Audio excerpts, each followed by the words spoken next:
Welcome back. It is an exhausting ride up nearly 8,000 feet in elevation. The second annual Assault on the Peak up the Pikes Peak Highway. As News 5's John Romero shows us, this race means a lot more to the athletes than just competition. Hundreds take to Pikes Peak Sunday morning for what many cyclists call the ultimate test. This is just very unrelenting and 6 hours of pain. The second annual Assault on the Peak takes these gutsy cyclists nearly 25 miles up Pikes Peak. That's a vertical climb of nearly 8,000 feet. Wisconsin native Adam Zabler was understandably nervous before he hit the peak. Yeah, I did Mount Evans last year just for fun. Didn't really know what I was getting into and don't know if I am today. So for others, like retired pro cyclist Tracy Brown, it's more of a bucket list type of thing. It's kind of cool to check it off your list. They only let you do it once a year. But perhaps the most courageous rider this year is Drew Wills. Paralyzed 6 years ago, he now rides a hand bike. The work is much harder than riding a conventional one. Maybe it's just the idea of not wanting to fail, and if you're able to complete those things, then I think in the end you feel like you've got a little more confidence, and that carries over to all sorts of things in life. For him and others, the race transcends the course and becomes a metaphor for life. I think you also find yourself out there. When you push yourself to your limits, you make, I think you open up some doors and find out some things about yourself. John Romero. Baby, we're born to run. News 5. Those are some incredible athletes. That race serves a good cause, too. Some of the proceeds go towards the Therapeutic Recreation Community Partners. They provide recreational and therapeutic opportunities for the disabled. A school for the arts in Colorado Springs finally has a home to call its own. News 5's Anya Winslow takes us inside. Student and performer Cece Wells remembers when her mom, Linda Weiss, used their basement as one of the many locations for the Colorado Springs Conservatory. Now it finally has a home of its own. I feel like it's very creative and very welcoming, and it's a big home. 4 floors amounting to 18,000 square feet of space, begging for students to create music, art, and have fun learning. It's really inspiring, you know, to come in and see all these colors. You can actually make music. You can feel like you're not being contained. So it's pretty awesome. The building originally housed a prosecutor's office. Now every room has its own personality and identity. From a room filled with records to another filled with guitars, others with musically inspired photos. Even the hallways are adorned with murals. They gave me a bucket of black paint and I went nuts. Inspired by the many students who study or have studied at the conservatory, Cece gave the walls life. As for her desire to add to the 25 lively murals, I personally want to keep going. People might get a little overwhelmed, but it's always fun to see people walk in and, oh, there's another one. So it's fun to just keep doodling. Everywhere you look, the building sparkles with the magic of imagination and creativity. In Colorado Springs, Anya Winslow, News 5. And on Monday, the school will have its grand opening ceremony, and Mayor Steve Bach will be hosting this celebration. It's open to the public and starts at 4 p.m. and runs until 5:30.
Passengers and drivers of motorcycles were killed last year in El Paso County alone.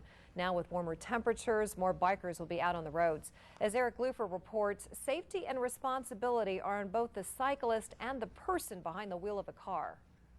Everybody's dusting off their motorcycles and getting their maintenance done for the springtime, and it's time to ride. But motorcycle accidents like the one depicted in this PSA from the Colorado Department of Transportation happen, especially now. Motorcycles are hitting the streets. Just use exercise caution. El Paso County often ranks first in the state for motorcycle accident fatalities every year. Those rates are phenomenal, and just think about it. J.D. Hilliard does. He's a rider and trainer at Pikes Peak Harley-Davidson. I'm always continuously scanning and watching what's going on in front of me. I'm watching what's going on behind me. But Hilliard says responsibility falls on everybody out on the road. I think it's a combination of riders not being up on their game as well as they could be, and automobile drivers not used to looking for motorcycles. The key, be aware of what's around you, because you never know. This could happen to you. Talk about startling video. That was Eric Lufer reporting. For safety ideas you can use when you're behind the wheel and on your motorcycle, head to our website. I heard they was missing possibly somewhere in Teller County, and just one of those things. I had the time and thought we'd go up and take a look. 17 right, cleared to touch 0564 Sierra Papa. Yep. 293 Springs departure, radar contact. I suppose the car is the key to the mystery, huh? Find the car and... Right, that's the whole thing, is nobody's found the car, so that's why I'm looking for a black Honda Accord, which is not going to be easy with all the shadows. You still see the road on your side?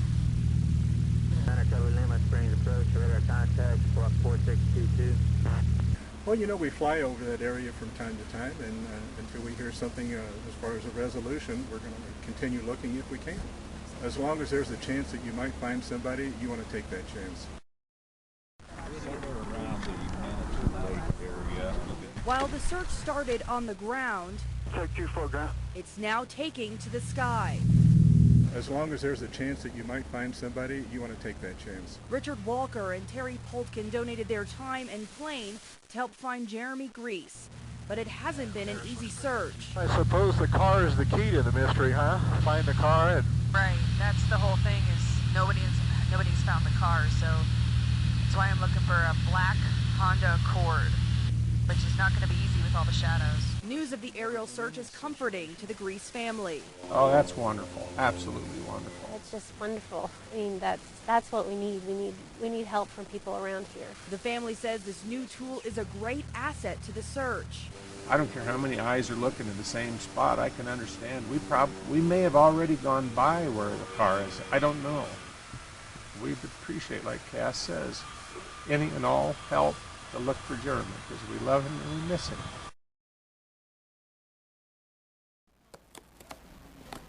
His smiling face has graced the bottles of cleaning products for Procter & Gamble for 50 years plus. Now Mr. Clean is best known for a piece of melamine foam. It's called Magic Eraser, a white cleaning stick you moisten with water, then use to wipe up stains. Michelle DeFeria says it's her #1 cleaning tool. She demonstrates how quick and easy it is to remove a scuff from this vinyl floor in the kitchen, then tackle this mark on a refrigerator door.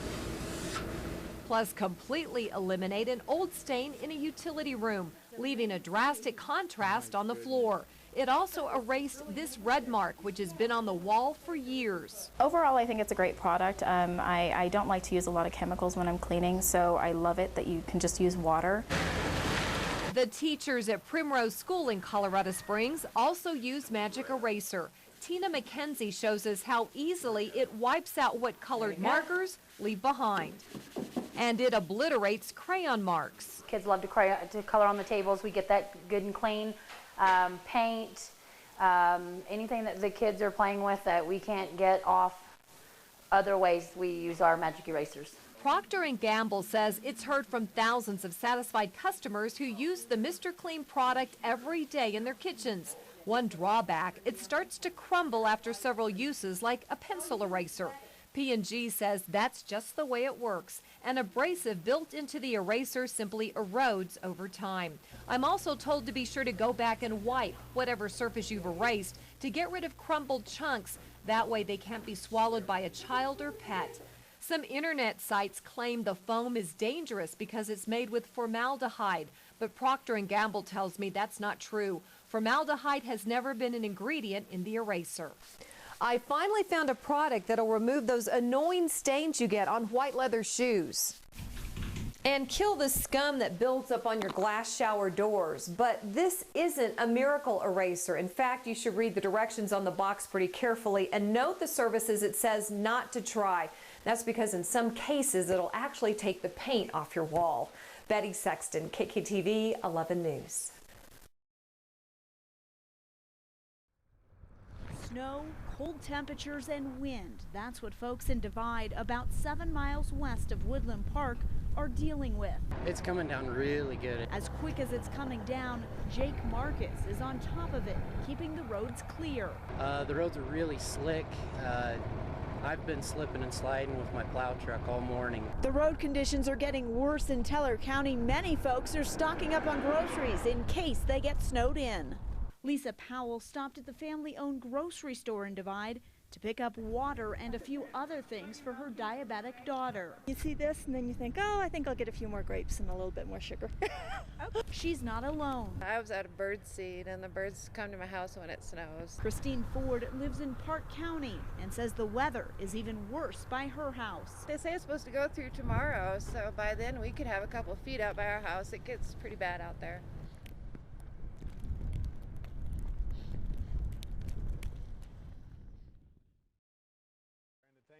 KKTV was first on scene shortly after a fire broke out at a Colorado Springs hotel. It happened at the Days Inn on Rusina, just off Garden of the Gods and I-25. Firefighters received the call a little after 1 this morning. KKTV photojournalist James Egbert spoke with one man who almost got more than he bargained for.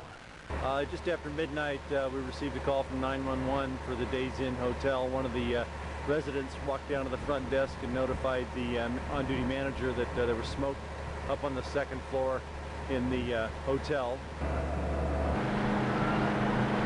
And when fire crews arrived 4 minutes after we got the call, initially they didn't see a lot of smoke coming until they came around one side of the building, noticed a little smoke building up. We did have one tenant that said he tried to grab an extinguisher, go upstairs to look for the fire, was overcome by smoke. I ran to try to go upstairs to the second floor where I saw smoke coming down from. And then when I got to that second level, I started getting overcome with the smoke because it was really thick. He's been treated on scene and released. We had plenty of water on the fire truck, and then they made a second connection. Another unit came in and was able to hook up to another water supply. So we had actually 2 hydrants that did work out of 3 that we tried. Now, there's no word on what caused that fire. It is still under investigation. Fit for the Trails and Open Space Coalition in Colorado Springs went off without a hitch very early this morning under the cover of darkness. More than 1,200 folks showed up for the 15th annual Starlight Spectacular Bike Ride. On the bright side this evening, 11 News photographer James Egbert will take us along for the ride.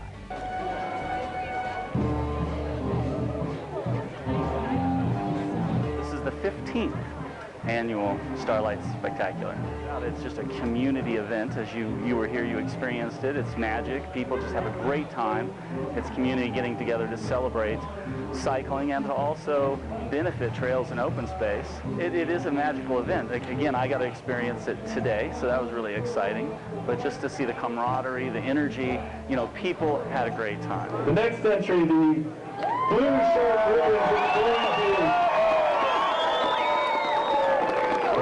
Now we got the margarita head.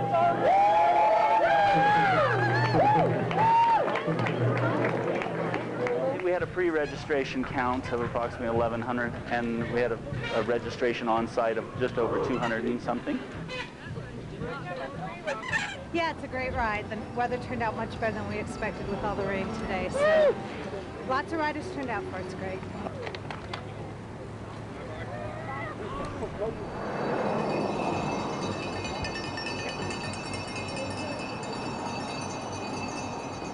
The Starlight Spectacular helps the Trails and Open Space Coalition advocate for cyclists, like helping with the development of additional bike lanes and trails in Colorado Springs. And they did get some pretty nice weather for that, Brian. For a race, this is the Colorado College Classic Criterium Bike Race. It's a fast-paced, short-loop bike race. These riders went head-to-head this morning under a beautiful southern Colorado sky. The race went down Cascade Avenue, northwest down Monument, up Cache Lacruder by the Warner Earth Center, and then north again on Cascade for a very fast bike race out there. Beautiful day for a bike ride. Yes. Today we're practicing or preparing to deploy again to Iraq. We're gonna deploy this time as a security force assistance brigade, working with the Iraqi military, security forces, as well as Iraqi government to secure the populace in various means wherever we go in Iraq. She's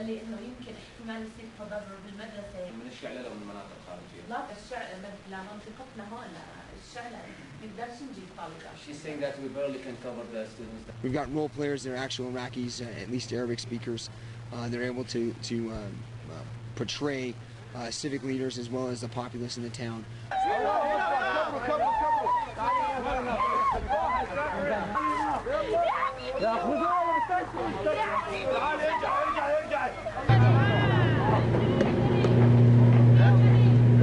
This is another great opportunity for us to train some of the best soldiers that we have in the United States Army to prepare to go to Iraq and hopefully complete what our nation is intended to do there. Through this, they learn the culture, they learn how people react emotionally to things that happens in town here.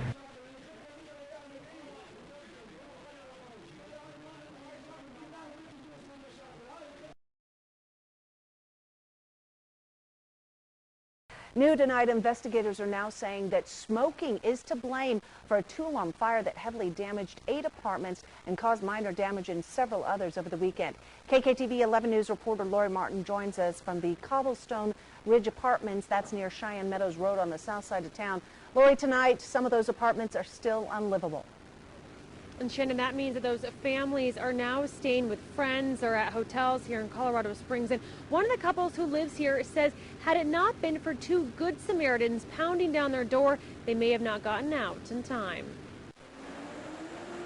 When firefighters arrived around 2:15 Saturday morning, 2 apartments were already doused in flames. Our neighbor was banging on our door and he went to answer it, and on his way to the door he saw the whole balcony orange in flames. That knock came from a neighbor and a passerby who got Timmy Grolke and her husband David out of bed. We put some robes on and ran to go outside, and then we went and got the cat, and as he was getting the cat, I was standing by the door, and the glass doors that separate the balcony from the living room exploded, and the fire just came inside really fast. Timmy says she thinks the fire started on their balcony. The only smoke detector we have is near our bedroom, which is the furthest room away from balcony, and we had already gone outside and it still hadn't gone off yet. And while the couple lost everything, they say they're grateful for the 2 good Samaritans.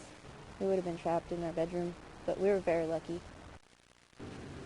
Now, this apartment complex requires that all tenants have renter's insurance, but Timmy says seeing that money could take some time, so a lot of the families here. What did you think at first? We came out here and there's people running around trying to get people out of the apartment and stuff.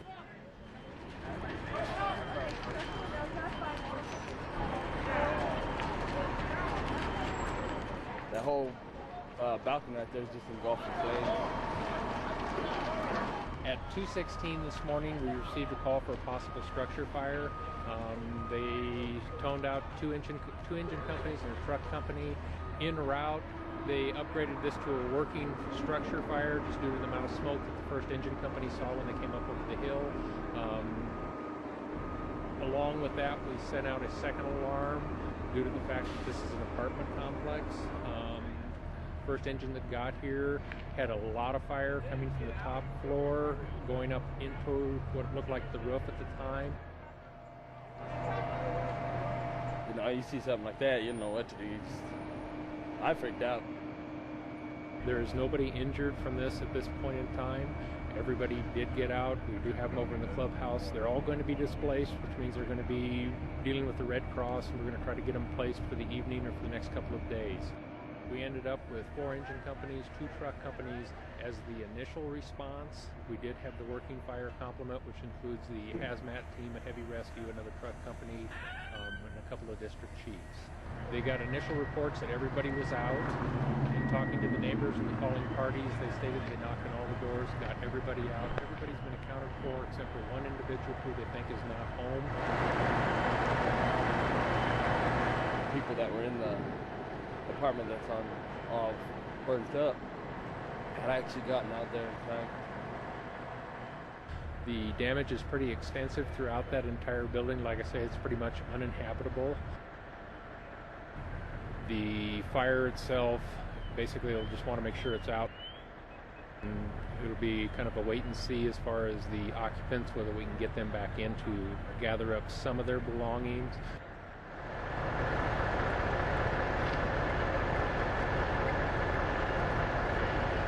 The initial response was 2 engines and a truck, which was upgraded to 2 alarms, which were another 2 engines and another truck. So you had 4 engines, 2 trucks as the initial response, along with the working fire protocol, which is going to be another truck company, a heavy rescue, and a hazardous materials team and a rehab unit.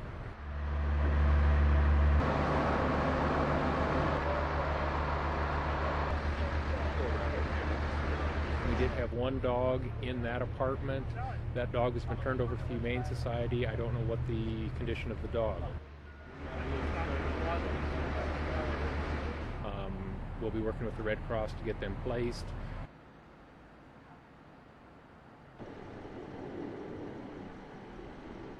We'll probably be having an inspector come out, kind of take a look. They do not want to disturb any of the evidence, just to make sure that if we're going to do an investigation that we can find out exactly what was going on. Oh man, just glad everybody's all right.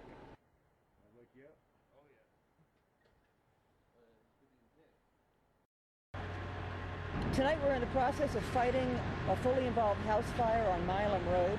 The call came in slightly after 9 o'clock this evening.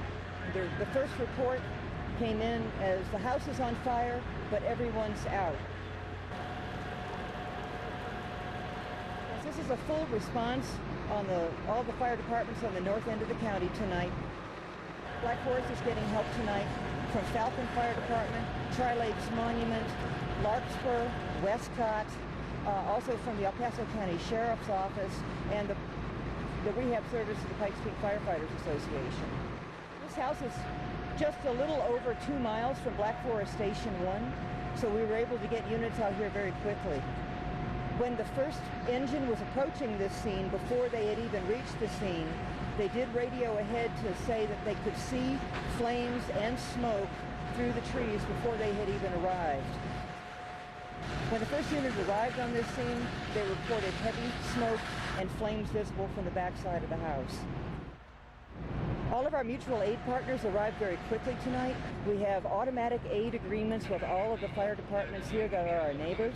So all of them receive the dispatch at the same time that Black Forest does. We don't have to call for aid specifically. They're already coming as soon as we get the word. So that helps our response time considerably.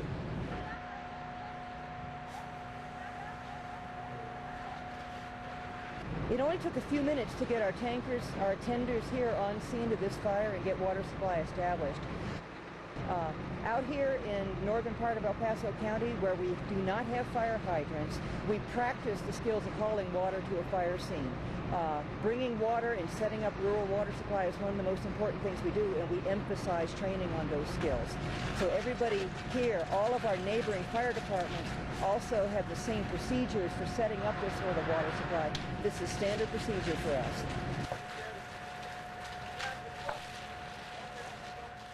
Basically, what people can expect is a full theatrical production. We've taken the BBC TV series called Walking with Dinosaurs, and we've turned it into a theatrical experience. It's a live show. It's not a movie. It's not an exhibit. A lot of people think it's an exhibit. And basically, they're going to be time warped back about 150 million years with our show's paleontologist, and you're just going to be taken on this incredible journey through the Triassic, the Jurassic, and the Cretaceous periods, where you'll meet these 17 life-size dinosaurs. It's like a roller coaster ride, I always compare it to with the kids, because they're reeling back and kind of screaming in horror, but they're grinning the whole way. You know, they absolutely love these dinosaurs. So when they get to touch, and this is, you know, in the show, they won't be able to touch the dinosaurs, but here, you know, we are able to come out into the community and have them experience and actually touch the dinosaur. And I mean, I don't know, if I were a kid, I would never forget that moment. Approximately 0100 hours received a call for service. Actually, numerous calls for service of shots fired here at the apartment complex. Upon officers' arrival, we found a melee that included several groups of individuals that were still in the process of fighting. We did have one individual that had received a gunshot wound. They have been transported to a local hospital and they are currently in surgery.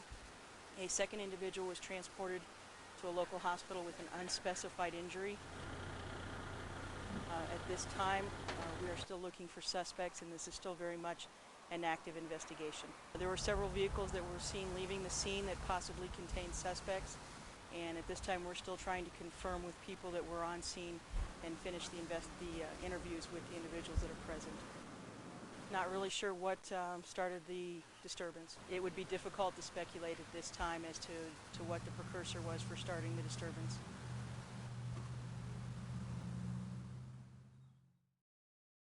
It is 6:04. The El Paso County coroner is trying to figure out what kind of bones were found underneath a family's floorboards. This is in a home on West Cheyenne Road in Colorado Springs. That's between Cresta Road and South 8th Street. Here's Sergeant Mike Spitzmiller with the police department. We don't know if they're human or animal or what they might exactly be. There aren't very many of them. They aren't very large. Police say a couple renovating their home spotted the bones and then called 911. Take a look who was hanging out yesterday in a tree behind the Clarion Hotel in Colorado Springs. I think that was the cub, the mama bear and her cub. This is near Bijou and Spruce. The Division of Wildlife tranquilized the mama, and then as you can see, the cub climbed down safely, probably saying, "Where's mom going?" The DOW took both to a safe spot away from. Police will be there listening to any ideas for solutions to the homeless problem in the city. And there are problems in the homeless camps as well. Firefighters say a badly set up camp started a fire Sunday morning. Take a look. It happened at a camp near Fillmore and I-25 in the Springs. Firefighters arrived to find it engulfed in flames. They were able to put it out before it got out of control. Firefighters say the homeless group built a campfire under their makeshift tent. No one is hurt. And a Dodge truck caught fire overnight at Perkins Motors dealership in Motor City. The blaze nearly scorched a nearby building, but fire crews were able to get a handle on it before it damaged anything else. The cause of this fire is under investigation. No injuries are reported. 10:40 last night. 11 News reporter Mindy Stone joins us now live from the store. Mindy, police have released the names of those victims. That's right, Dave and Betty. 24-year-old Andrew Tuncap was pronounced dead at the scene. Another man is hospitalized in serious condition. He's been identified as 30-year-old Kevin Jones. Now, the store has reopened, but people who live nearby are still shocked. Police say both men were customers. They were shot by a gunman who fired into the store from the parking lot. Officers say several people witnessed the crime. Dozens of others showed up later. It does make it more difficult when we have so many bystanders in the area that did not witness what occurred. Yeah, it does make it more difficult for us to do our investigation, but we'll get through it. Now, friends and family are obviously mourning the loss of a young man. We'll hear what they have to say about Andrew Tuncap tonight on 11 News at 5:30. For now, Dave and Betty, back to you. A lot of unanswered questions. Thanks, Mindy. Till 8, a great time to get outdoors and do a little grocery shopping. And why not do it at one of the oldest farmers markets in the Springs? And that's where we found Anya Winslow, live at the Farmers Market in Bancroft Park in Old Colorado City this morning. Good morning, Anya. Good morning, guys. Well, people are busy buying already. They're bringing their carts, they're bringing their kids, they're even bringing their little wagons, and they're filling up fast. And joining me this morning is one local farmer, Chuck Hannigan. Good morning, Chuck. Good morning. Chuck, how long have you been coming to this market? We've been coming to this market for, as close as we can figure, 27, 28 years. So we have a lot of things in front of us right now. What's in season? Everything on my table is in season. Everything we sell comes off our farm in Swink, Colorado, about 110 miles away. So we get up this morning, we got to have wheels on the pavement at 3 o'clock in the morning to get here on time. Well, you're surely dedicated coming that far and that early in the morning to bring your veggies. It's fun. We enjoy this market. It's a family atmosphere. It's almost like carnival. Lots of people. People that we see every Saturday morning. They come up and they give us a hug. They ask how my dad is, how the farm's going. If we don't see somebody for 2 or 3 weeks, we start to worry about them, things like that. So we have a lot of fun here. Well, it's truly a warm environment. It is. So let's talk about what we have in season. We were showing these guys earlier. What is it? That's our calavacita. It's a Mexican summer squash. These traditionally were grown in old Mexico. They've gained popularity here in the States in the last 10 to 15 years. We sell a slug of them. Everybody comes by and they say, oh, those look like those gourds that grow on the road side of the roads. These are a summer squash. They're kind of like a zucchini on steroids. So much more flavor. Are you going to get the same strength as you do off Oh the steroids? yeah. Look at your muscles. These are just like for Popeye, you know, spinach for Popeye. But you're also teaching people how to prepare these things, because if they've never seen it, they might be scared to buy it. So what are you guys doing for the customers? What we do is we have a recipe of the week. Every week we hang up a different set of recipes. Our calavacita recipe, which is the Mexican summer squash. My wife gets tired of hearing me say it, 2,000-3,000 times a morning. So we've got it printed up. We hand it out to everybody. All they do is come by and jerk one off the deal. This is real easy to cook. You pick a tender, smaller one. You cut at the top and bottom, dice it up, saute it with onions and garlic. You add corn straight off the cob, which we sell here. Roasted chilies, which are sold here. Add a little Italian sausage, which is sold here. You've got a whole skillet or a whole meal. You've dirtied one skillet. You serve it on a tortilla with a little grated cheese. It's terribly addicting. Well, there you have it. One-stop shopping for your entire dinner. You can get it here, and Chuck is actually promising everyone that he'll help you create a summer book of recipes. You got to wear one of our stickers too. Oh, well, I thank you so much. I finally met a farmer. That's right. Well, back to you guys over at the studio with event details. Anya, can you bring some of those Mexican summer squashes back to the station? I want to try that recipe. Yeah. I totally can. They look really, really interesting, and obviously, hopefully, we'll all get stronger. Yeah. Thanks so much, Anya. Well, the Farmers Market in Bancroft Park is taking place every Saturday from now through the end of October. It starts at 7 in the morning and runs until 1 in the afternoon. And if you visit us online, KOAA.com, we have a link that lists more markets happening in your area of Old Colorado Springs. Welcome back. It is a gorgeous morning to get outdoors and do maybe a little grocery shopping. And that's why not do it at one of the best and oldest farmers markets in the Springs. And our very own Anya Winslow is live there right now, the Bancroft Market in Old Colorado City. Good morning, Anya. We grow ourselves. Good morning, Carolyn. You said it. We're here at the market. People are bringing their carts, wagons, whatever you name it. They're bringing it so they can pack them up and take all their fruits and vegetables home. And joining me this morning is one of the local farmers, Chuck Hannigan. Good morning, Chuck. Good morning. Chuck, your family has been on the same piece of land, farming it for over 100 years. How long have you been coming to this market? We've been coming up here for 27, 28 years, we figure. Almost from the beginning. Oh, yeah. We missed the beginning of this market by a year.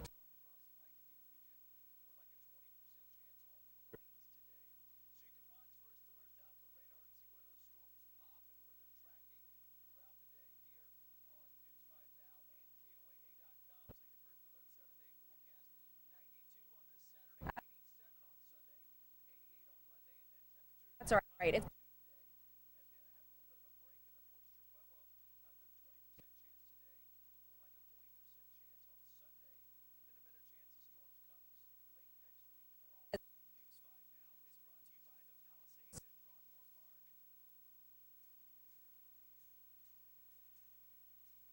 Chuck, Frank didn't call you earlier. That's right. He forgot to call us.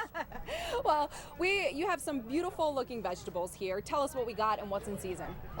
Pretty much everything on our table is starting off right now. We've got all the summer squash, the calavacita, our sweet onions are just getting started. We've got sweet corn, our cucumbers are coming off, red beets. Starting next week, we'll start having, and we have a sign every week, people can come by and check. We have, next week we'll have homegrown tomatoes, Rocky Ford cantaloupes, A whole lot of things to make dinner with, right? Oh yeah, we can, you know, and you can eat so easily, but just by coming to the farmers market once a week. And you guys have some great prices. We introduced, well, we were showing people what this was. What is it? It's the calabacita. It's a Mexican summer squash. It started in popularity about 10 years ago. The first couple years we gave a lot of them away. Told people how to cook them. Well, people are probably scared. So how do you cook it? Intimidated. We have and that's why we do a recipe of the week here at our market. Every week you can come by and get a recipe for something that's just coming on that week. These are so easy. You cut the top and the bottom of it off, dice it up, saute it with onions and garlic. You add some corn straight off the cob, some green chilies, some cooked Italian sausage, let that all simmer together. You've got a whole meal. You've dirtied one skillet, serve it on a tortilla with a little grated cheese, and it's addicting. It sounds really delicious and yummy. So people are obviously piling these in their bags, and you have some great prices here. You know, these are 3 for $1, 3 for $1, 3 for $1. You know, you can mix and match. Everything here is basically the same price. We haul it 110 miles. We got on the road every morning. To get up here, we have to be on the road about 3 in the morning. Get up here and set up. The prices here are basically the same as the prices is on our fruit stands and on our farm in Rocky Ford. So, Well, that sounds... You need one of these? Uh-oh. Well, I finally met a farmer today. That's right. Well, you heard it, guys. We have some great recipes. You won't be disappointed. You can get everything for your dinner meal tonight here. So back to you guys. I think you have some more details. My mouth is watering with that recipe. That sounds delicious. The Farmers Market in Bancroft Park in Old Colorado City runs every Saturday through the end of October. It starts at 7 in the morning, lasts until 1 in the afternoon. And if you join us online at KOAA.com, we have some more markets happening in your area.